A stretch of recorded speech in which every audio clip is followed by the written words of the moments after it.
All right, today we're cracking open the case, metaphorically of course, to settle a huge debate in the tech world.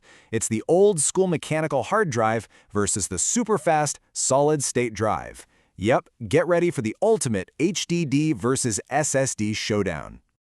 You know that feeling, right?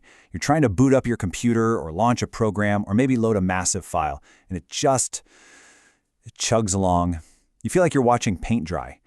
Well, that super annoying lag, a lot of the time it's not your processor or your memory. The real culprit might just be your storage drive, struggling to keep up. So, in one corner, we've got the hard disk drive, the HDD.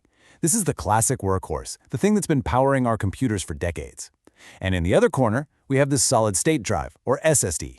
This is the modern speedster, the silent, lightning-fast newcomer that's totally changing the game. So what's really going on under the hood that makes them so different? Okay, to really get why one is so much faster than the other, we've got to look inside. And honestly, it all boils down to one huge difference in how they're built. Moving parts versus, well, no moving parts. So let's start with a classic, the HDD. A hard disk drive is actually a pretty amazing mechanical device. Inside, you literally have these spinning magnetic disks. We call them platters. And there's a tiny little arm with a read/write head that zips back and forth across these platters to find your data. It's almost like a tiny, incredibly precise record player, but for all your digital files. And when you actually see one, they usually come in a couple of main sizes. You've got that chunky 3.5-inch drive, which is what you'll typically find inside a big desktop tower. Then there's the much slimmer 2.5-inch version, and that's the standard for most laptops. Okay, now let's flip over to the SSD. The solid-state part is key. It means zero moving pieces, none. Instead, it uses this special kind of memory called NAND flash. A good way to think about it is like a giant grid of billions of tiny light switches. They can be flipped on or off to store your data. And because it's all electronic, there's no waiting for a disk to spin up or for an arm to move. That's why accessing your data is practically instantaneous. And this all-electronic design means SSDs can come in all sorts of shapes and sizes. You still have the standard 2.5-inch drives that look like a laptop hard drive, so you can easily swap one in. But then you have these super cool, tiny little cards called M2s. They look kind of like a stick of RAM and plug right into the motherboard.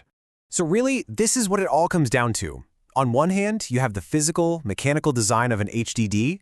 On the other, the silent, super efficient electronics of an SSD.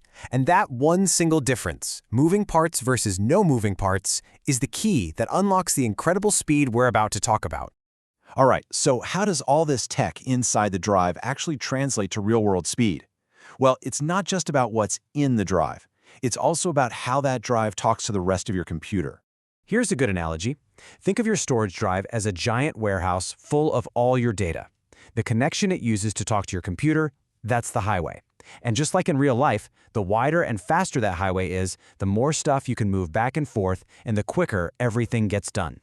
Now, for a long time, the main data highway has been something called SATA. You can see the little ports for it right on this motherboard. It's a super reliable standard, and it's what both traditional hard drives and a lot of those 2.5-inch SSDs use. It works great, but its speed is limited. There's a cap on how fast it can go. But for absolutely top-tier speed, the newest SSDs have their own exclusive express lane. It's called NVMe. This thing completely bypasses that older SATA highway and plugs directly into the super-fast PCIe lanes on your motherboard. We're talking about the same kind of connection your powerful graphics card uses. This is how you unlock the insane full-throttle potential of modern SSDs.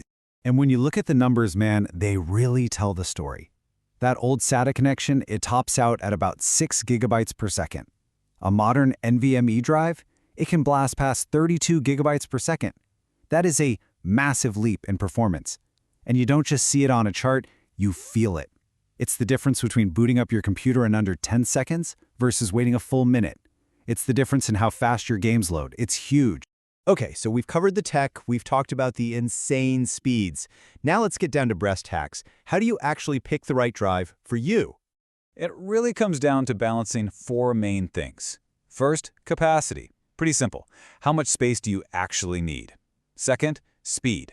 Is top-tier performance your number one priority, or are you just browsing the web? Third, form factor. This is just a physical check. Will the drive actually fit inside your computer or a laptop? And finally, the big one, cost. HDDs still give you way more space for your dollar, so they're awesome for storing tons of files. But SSDs, well, you're paying a premium for that incredible speed. And listen, here's a really, really important point. Compatibility is everything.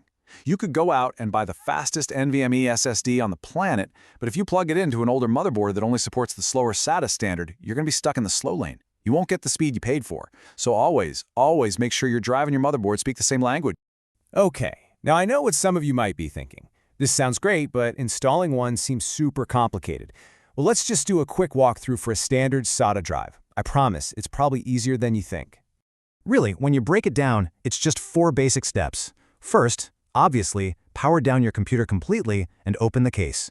Step 2, you just secure the new drive into an empty slot, what we call a drive bay. Then, step 3, you plug the data cable into the motherboard. And finally, step 4, you connect the power cable that comes from your power supply. And boom, the physical part is done. And here you can see a nice close-up of those last 2 connections. You've got the wider cable for power and that smaller L-shaped one for data that goes to the motherboard. The cool thing is, they're designed so they can only plug in one way. You literally can't mess it up. It's a super straightforward process. So think about it. We've gone from these clunky, spinning magnetic platters to silent, tiny electronic chips in a really short amount of time. And our need for data, and for fast access to that data, is just exploding. It really makes you wonder, what's next? What's the next big leap forward after flash memory? What kind of amazing storage technology we'll be talking about 10 years from now?